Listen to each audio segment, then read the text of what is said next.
ನಮಸ್ಕಾರ. ನಾವು ಎಷ್ಟೇ ಹೊರಗಡೆ ಪಿಜ್ಜಾ ಬರ್ಗರು ಹೋಟ್ಲ್ ಊಟ ಅಂತೆಲ್ಲ ತಿಂದ್ರೂ at the end of the day south ಇಂಡಿಯನ್ಸ್ಗೆ ತಿಳಿ ಸಾರು ಅನ್ನ ಕೊಡೋ ತೃಪ್ತಿ ಇನ್ಯಾವುದು ಕೊಡಲ್ಲ ಅಲ್ವಾ. ಎಷ್ಟೊಂದು ಥರ ಸಾರುಗಳು ಮಾಡ್ತೀವಿ. ಹಾಗೆ ಇವತ್ತು ಹಸಿ ಅಲಸಂದೆ ಕಾಳಲ್ಲಿ ಒಂದು ಸಾರು ಮಾಡ್ಕೊಂಡು ತಿನ್ನೋಣ. ಏನಂತೀರಾ? ಮುದ್ದೆಗೂ ಎಲ್ಲ ತಿಂತಾರೆ, ನಾನಿಲ್ಲಿ ಅನ್ನದ ಜೊತೆ ತಿಂತಾಯಿದ್ದೀನಿ. ಬನ್ನಿ ಹಾಗಿದ್ರೆ ನಳಿನೀಸ್ ಕ್ವಿಸಿನ್ ವೆಜ್ಗೆ. ಹಸಿ ಅಲಸಂದೆ ಕಾಳು ಈ ಥರ ಬಿಳಿಗೆ ಸಿಕ್ಕಿದೆ. ಇದನ್ನೆಲ್ಲ ಕಾಳೆಲ್ಲ ಬಿಡಿಸ್ಕೊಂಡು 1 ಕಪ್ಪಷ್ಟು ತೊಗೊಂಡ್ರೆ ಸಾಕು. ಜನ ಎಷ್ಟಿದ್ದೀರಾ ಅದನ್ನು ನೋಡಿಕೊಂಡು 1 ರಿಂದ 2 ಕಪ್ಪಷ್ಟು ಅದನ್ನು ಕುಕ್ಕರಲ್ಲಿ ಹಾಕಿ, ನೀರು ಸ್ವಲ್ಪ ಜಾಸ್ತಿನೇ ಹಾಕಬೇಕು. 1 ವಿಷಲ್ ಕೂಗಿಸಿದ್ರೆ ಸಾಕು. ನಿಮಗೆ ಟೈಮ್ ಇದ್ದರೆ ಪಾತ್ರೆಯಲ್ಲಿ ನೀರು ಹಾಕಿ ಡೈರೆಕ್ಟಾಗಿ ಕುದಿಸಿ ಆ ನೀರನ್ನ ಬಸ್ಕೋಬೋದು.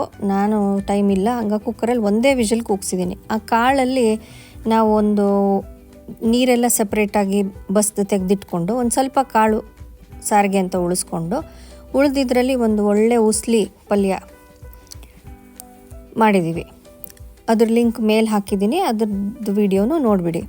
ಈಗ ಸಾರಿಗೆ ಒಂದು ಅರ್ಧ ಕಪ್ ಫ್ರೆಶ್ ತೆಂಗಿನ ತುರಿ, 1 ಸ್ಪೂನ್ ಜೀರಿಗೆ, ಆಮೇಲೆ ಆ ಕಾಳು ತೆಗೆದಿಟ್ಟಿದ್ದೀವಲ್ಲ ಅದು, ಸಾರಿನ ಪುಡಿ ನೀವು ಯಾವುದು ಉಪಯೋಗಿಸ್ತೀರಾ ಅದು ನಿಮ್ಮ ಖಾರಕ್ಕೆ ತಕ್ಕಂಗೆ ಹಾಕಿ ಎಲ್ಲ ನುಣ್ಣಗೆ ಒಂದು ಪೇಸ್ಟ್ ಥರ ಮಾಡಿಟ್ಕೋಬೇಕು.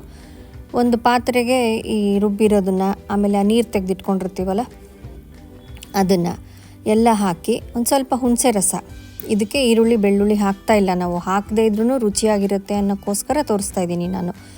ಬಸ್ಸಾರು ಬೆಳ್ಳುಳ್ಳಿ ಹಾಕದೆ ಯಾರೂ ಮಾಡಲ್ಲ. ಇದನ್ನು ಒಂದು ಸಲ ಟ್ರೈ ಮಾಡಿ ನೋಡಿ, ಮಾಡ್ತೀರಲ್ವಾ. ಉಪ್ಪು ಹಾಕಿ ಕಲಿಸ್ಬಿಟ್ಟು ಸ್ಟವ್ ಮೇಲಿಟ್ಟು ಎಲ್ಲ ಸಾರು ಕುದಿಸೋ ಥರನೇ ಇದನ್ನು ಕುದಿಸಿ,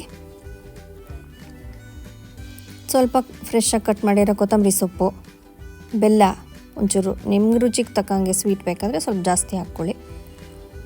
ಆಮೇಲೆ 1 ರಿಂದ 2 ಸ್ಪೂನ್ ತುಪ್ಪ ಹಾಕಿದ್ರೆ ರುಚಿ ತುಂಬ ಚೆನ್ನಾಗಾಗುತ್ತೆ. ಹಾಕಿ ಆಫ್ ಮಾಡಿ ಇಟ್ಬಿಡಬೇಕು.